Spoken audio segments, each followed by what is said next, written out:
Hello everyone and welcome to my current affairs series. Our first topic is Mission Karma Yogi. The Union Cabinet has approved Mission Karma Yogi, the National Program for Civil Services Capacity Building, that is NPCS CB. And it is the biggest human resource development reform in the government. And Mission Karma Yogi is a comprehensive post-recruitment system reform. So Mission Karma Yogi to eta point monot rakhibo je eto it's related to post recruitment reform. Okay.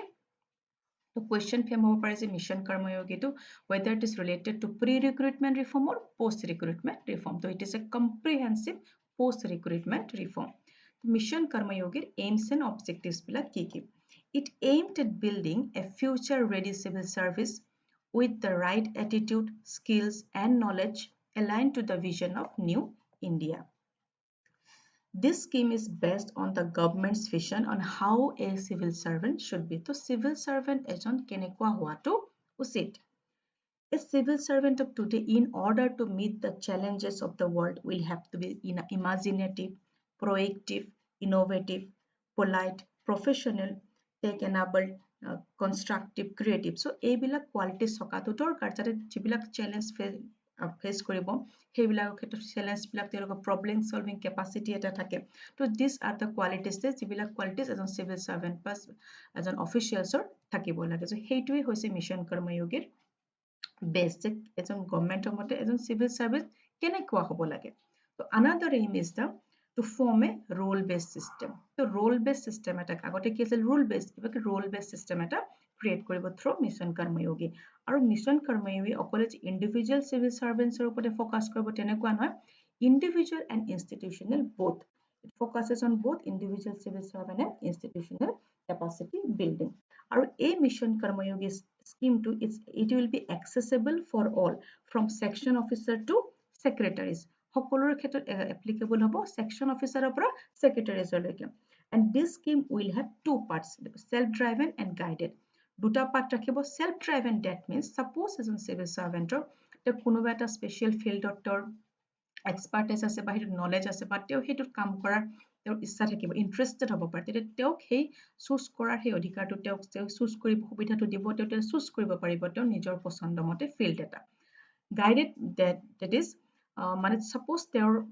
কামটো efficiently আৰু effectively চলাই নিয়াৰ কাৰণে যিখিনি necessary guidance দৰকাৰ সেই guidance খিনি তেওঁ provide কৰা হ'ব through this mission karma yogi so this is all about the mission karma yogi and this topic is very important for APSC and other government exams our next topic is Dare to Dream 2.0 Dare to Dream 2.0 is related to defense and aerospace defense আৰু aerospace লগত related হয় আৰু launch কৰিছিলে DRDO the Defense Research and Development Organization DRDO has launched an innovation contest Dare to Dream on the 5th death anniversary of former President Dr. APJ Abdul Kalam আৰু Dare to Dream ৰ জৰিয়তে specially কিটা open challenge হয় innovators আৰু startups বিলাকক এখন platform provide কৰা হৈছে যাৰ দ্বাৰা তেওঁলোকে কি ডিফেন্স বা এৰোস্পেচৰ ক্ষেত্ৰত তেওঁলোকৰ যিবিলাক ইনোভেশনছ বোৰ আনিব পাৰে আৰু it's a call of the after the call of the আত্মনিৰ্ভৰ ভাৰত that means আত্মনিৰ্ভৰ ভাৰতত আমাৰ কি ইণ্ডিয়াখনক self reliant কৰিব বিচৰা হৈছে সকলো ক্ষেত্ৰতে ঠিক তেনেকৈ Dare to Dream ৰ জৰিয়তে সেই কাৰণে innovators আৰু startups বিলাকক এটা প্লেটফৰ্ম প্ৰভাইড কৰিছে তেওঁলোকে তেওঁলোকৰ ইনোভেশনৰ জৰিয়তে যাতে আমাৰ ইণ্ডিয়াৰ ডিফেন্স বা এৰোস্পেচ টেকনলজি ক্ষেত্ৰত তেওঁলোকৰ অৱদান বা অৰিহণা যোগাব পাৰে যাৰ দ্বাৰা আমি কি ডিফেন্সৰ ক্ষেত্ৰত আমি ইণ্ডিয়াই self reliant হ'ব পাৰো okay Our next topic is National Strategy for Financial Education 2020-2025. This is NSEF. Release কৰিছিলে State Reserve Bank of India. The NSEF has released by the Reserve Bank of India has suggested a multi-stakeholder-led approach for creating a financially aware and empowered India. Through this, RBI wants to create India as a financially aware কৰিব বিচাৰিছে ইণ্ডিয়াখনক যাতে India financially empowered হ'ব পাৰে আৰু এই strategy there are 5 C's outlined by this strategy paper there's 5 C's content capacity community communication and collaboration NSEF has laid down strategies executives like inculcate financial literacy among literacy concept among the various sections of the population through financial education. So financial education joriote financial literacy to the various sections of people or mazot ki inculcate hoy to financially literate koribo bisara hoise through this strategy. Aru eta strategy hoise ki participation in the financial market. The financial market participate কৰাটো হৈছে আন এটা strategy of NSEF. The participation in the financial market to meet financial goals, objectives, developing credit discipline. আৰু বিভিন্ন লাইফৰ ষ্টেজত যিবিলাক risk management that means old ageৰ ক্ষেত্ৰত বা আপোনাৰ ৰিটায়াৰমেণ্টৰ ক্ষেত্ৰত সেইবিলাক বিভিন্ন কিছুমান সুইটেবল ইনসুৰেন্স এদি কি কভাৰ কৰিব আৰু এটা স্পেশাল কন্টেন্ট স্পেশাল স্ট্ৰ্যাটেজি হৈছে national strategy for financial education হৈছে update content for financial education in school curriculum for students of class 6 to class 10 to class 6 to 10 or মানে কাৰিকুলামত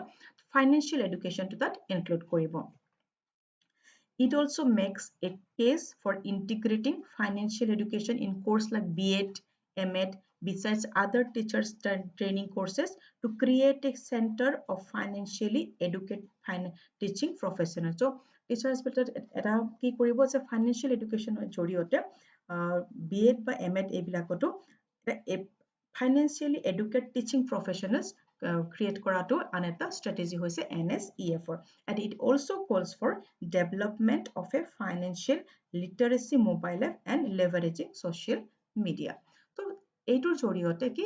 ইণ্ডিয়াখনক financial aware আৰু empower কৰিব বিচাৰিছে আৰু next topic is Udan 4.0 Udan schemes to বিষয়ে আমি সকলোৱে জানো কি উড়ে দেশ কা আম নাগৰিক আৰু এইটো ফাৰ্স্ট লঞ্চ হৈছিলে October 10, 2016. এতিয়া এইটো হৈছে fourth round Udanor. The fourth round of Udan was launched in December 2019 with special focus on northeastern region, hilly states and islands. The Udan 4.0 special focus হ'ব কি northeastern regions আৰু hilly state আৰু islandৰ ক্ষেত্ৰত. Special boost is being given to connectivity in northeast with roads from Guwahati to Teju, Rupsi, Tezpur, Pasighat, Misha, Shillong. আমাৰ তেনেকৈ অসমত কিছুমান আনচাৰ্ভড airport আছে ধৰক ৰূপসীত আছে মিছাত আছে গেলেকি হেলিপৰ্ট আছে সো সেইবিলাকৰ ক্ষেত্ৰত কি নৰ্থ ইষ্টৰ যিবিলাক আনচাৰ্ভড এয়াৰপৰ্ট আছে তাতে কানেক্টিভিটি এটা ক্ৰিয়েট কৰিব through under the fourth round of Udan scheme আৰু এই fourth round Udan scheme civil aviation ministry এবাৰ 78 new routes approve কৰিছে okay and this scheme will be jointly funded by the central and the state government and the scheme will run for 10 years আৰু কি further extend কৰিব পাৰে Our next topic is Ministry of Home Affairs provide guidelines regarding payroll Payroll ক্ষেত্ৰত Ministry of Guidelines কিছুমান নতুন Ministry of Home Affairs কিছুমান revised guidelines provide কৰিছে আপোনালোকে হয়তো নিউজত পঢ়িবলৈ পাইছিলে যে COVID-19 ৰ সময়ত প্ৰিজনাৰৰ পৰা বহুত ইনমেটস কিছুমান কি প্ৰিজনাৰ ইনমেটস বিলাকক ৰিলিজ কৰা হৈছিল যাতে অভাৰক্ৰাউডেড নহয় সো তেনেকুৱা কিছুমান ধৰক ইনমেটস ৰিলিজ কৰি দিয়াৰ ফলত কিছুমান এডভাৰ্স ইম্পেক্টটো হৈছে তেনেকৈ পাঞ্জাবত এটা ইনসিডেন্স হৈ গৈছে so Ministry of Home Affairs সেই কাৰণে কিছুমান ৰিভাইজ গাইডলাইন দিছে আৰু প্ৰিজনটো হয় prison It's a state subject. Okay. So, প্ৰত্যেক ষ্টেটৰে পেৰল বা ফাৰলকৰ ক্ষেত্ৰত নিজৰ কিছুমান ৰুল থাকে সেই কাৰণে এই গাইডলাইনছ বিলাকৰ দ্বাৰা Ministry of Home Affairs কিছুমান ডাইৰেকশন দিছে ষ্টেটক The Ministry of Home Affairs said that the release of prisoners on parole and furlough is not an absolute right and should be on the basis of well-defined norms of eligibility and directed states that those involved in terrorism and other heinous crime should not be allowed to go out of jail. Heinous crime that means murder, sexual offense, abduction, terrorism. তো এইবিলাকৰ ক্ষেত্ৰত যিবিলাক এইবিলাকৰ লগত related যিবিলাক prisoner আছে সেইবিলাকক জেলৰ পৰা ফাৰলক বা পেৰলত যাবলৈ যাতে অনুমতি দিব নালাগে সেইবিলাকে strictly prohibit কৰিব লাগে সো কি গাইডলাইনছ দিছে আমি চাই লওঁ So guidelines বোৰ কোৱাৰ আগতে পেৰল বা আমি ফাৰলক কি জানি লওঁ Parole to hoise ki it's the release of prisoner either temporarily for a special purpose and completely before the expiry of the sentence. So temporary release dia hoy. Suppose কিছুমান special ground ঘৰত কোনোবা family member death হৈছে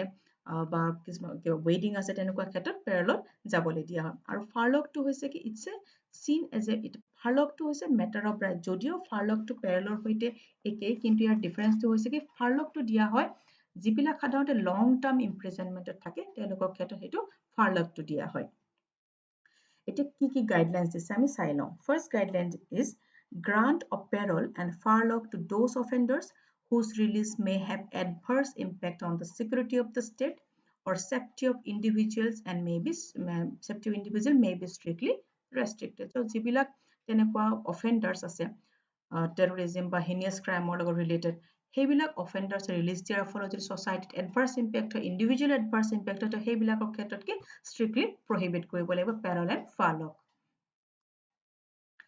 Next is parole rules of state, including the criteria duration, frequency may be reviewed after making an assessment based on the experience about the benefits and detriments of such parole. So, আগতে কৈছো যে প্ৰিজনটো কি হয় ষ্টেটৰ matter হয় তো ষ্টেটে সেইবিলাক পেৰলছৰ rules বিলাক সেইবিলাক বিভিন্ন সেইবিলাকৰ ডিউৰেশ্যন বা ফ্ৰিকুৱেঞ্চি বিলাক ৰিভিউ কৰি বিভিন্ন এছেছমেণ্টৰ জৰিয়তে ৰিভিউ কৰিব আৰু চাব লাগিব পেৰলৰ বেনিফিটছ বা ডেট্ৰিমেণ্টছটো কি হয় Third guideline is parole and furlough may not be granted as a matter of routine, may be decided by a committee of officers and behavioral experts. As a routine হিচাপত grant কৰিব যে routine হিচাপে grant কৰিব নালাগে এই parole আৰু ফাৰলগটো decide কৰিব এখন কমিটি থাকিব কমিটি অফিচাৰ কিছুমান বিহেভিয়াৰ এক্সপাৰ্টে ডিচাইড কৰাৰ পিছত কোন ক্ষেত্ৰত কোনটো অফেণ্ডাৰ্ছৰ ক্ষেত্ৰত পেৰল ফাৰলগ দিব পাৰি সেইটো তেওঁলোকে ডিচাইড কৰে কিন্তু মেটাৰ অফ ৰুটিন হ'ব নালাগে The fourth guideline is the Sentence Review Board may include an expert psychologist, criminologist, correctional administration expert as a member. So Sentence Review Board member হিচাপে psychologist, criminologist, correctional administration expert এনেকুৱা ধৰণৰ member কিছুমান include কৰিব পাৰে. So this is all about the new revised rule regarding the parole. So this is for today. So dream big, work hard, and with this, I take your leave. Thank you.